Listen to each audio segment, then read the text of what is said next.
Hello बच्चों, let's see this question. According to this question, an optically active compound A जिसका molar मास 100 ग्राम पर मोल है का 10% सॉल्यूशन बनाया जाता है is undergo at partial inversion according to reaction where A is converted in B and C and the boiling point of solution is 100.8533 degrees Celsius. Then A, what is the average mass of the dissolved material, and B, what fraction of A has inverted.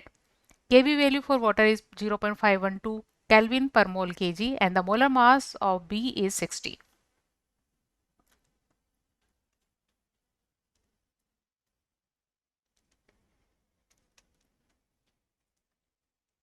Key concept for this question is, जब किसी solute को dissolve किया जाता है तो उस condition में solution का बॉइलिंग पॉइंट इंक्रीज हो जाता है by the delta T B, और delta T B is equal होता है K B into molarity of the solution, और डेल्टा टी बी की वैल्यू होगी boiling point of solution delta T B minus delta T B note.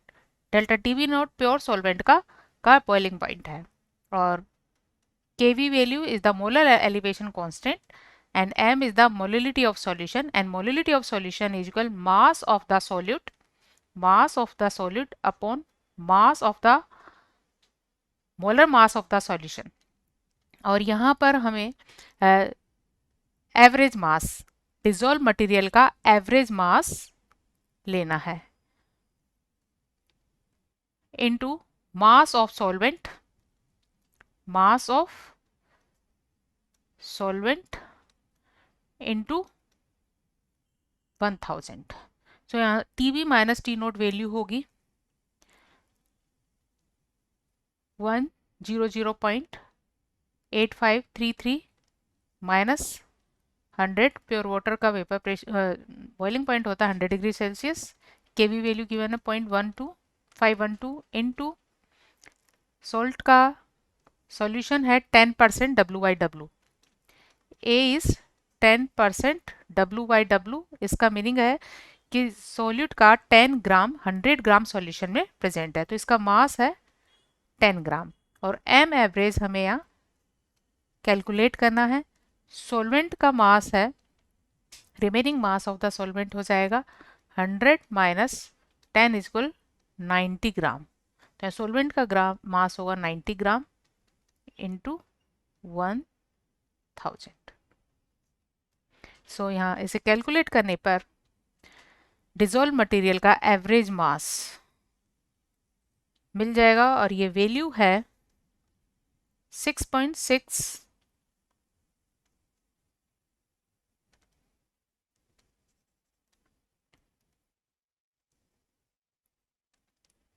m average. Dissolve material का average mass is equal 6.66।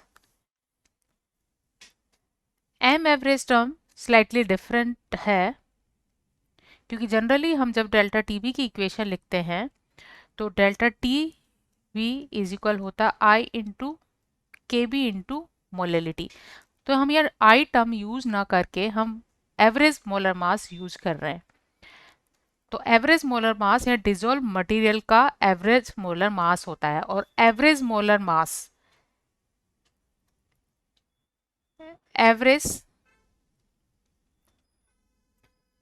Mass is equal होता है total mass upon total moles. So इस formula का use करते हुए इस equation के लिए एवरेज मोलर मास कैलकुलेट किया जा सकता है। According the question, A dissociate होता है बी एंड सी में। सपोज ए के इनिशियल मोल 1 है, तो शुरू में बी और सी के मोल 0 होंगे, और इक्विलिब्रियम पर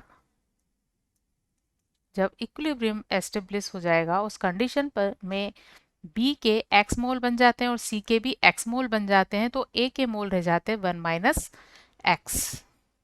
अब जैसा कि क्वेश्चन में गिवन है, ए का मोलर मास है 100 ग्राम, बी का मोलर मास है 60 ग्राम।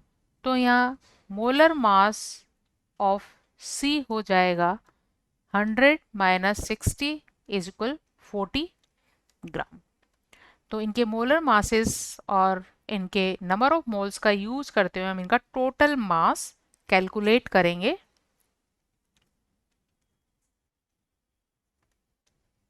टोटल मास होगा molar mass into its mole. B के लिए मोलर मास है 60 और इसके मोल्स हैं x, और सी के लिए इसका मोलर मास है 40 और इसके मोल्स हैं x। तो इस तरह टोटल मास मिल गया। तो नेक्स्ट हम कैलकुलेट करेंगे average molar mass. Average molar mass, average molar mass होगा 100 minus 100x plus 60x plus 40x upon total moles. So यहाँ से हम इनके क्या निकाल सकते हैं, टोटल मोल्स निकाल सकते हैं।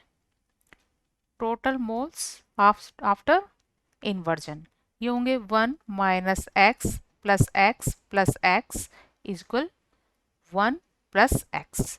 तो टोटल मोल्स होंगे 1 प्लस एक्स, और एम एवरेज की वैल्यू हम ऑलरेडी कैलकुलेट कर चुके हैं, और ये वैल्यू है किसके, 66.66 के। तो इन्हें इक्वल करके हम यहाँ से x की वैल्यू कैलकुलेट कर सकते हैं, और इसे कैलकुलेट करने पर x की वैल्यू मिलती है 0.5, और x रिप्रेजेंट करता है कंपाउंड A के उन मोल्स को जिनका इन्वर्जन हुआ है। So fraction of A that inverts, जिनका इन्वर्जन हो जाता है, ये फ्रैक्शन होगा 0.5 अपॉन 1 इंटू 100 इज इक्वल 50%। तो 50% ए का इन्वर्जन हो जाता है, और एवरेज मोलर मास है 66.66। So this is the answer of A and this is the answer of B. Hope you understood it well. Best of luck.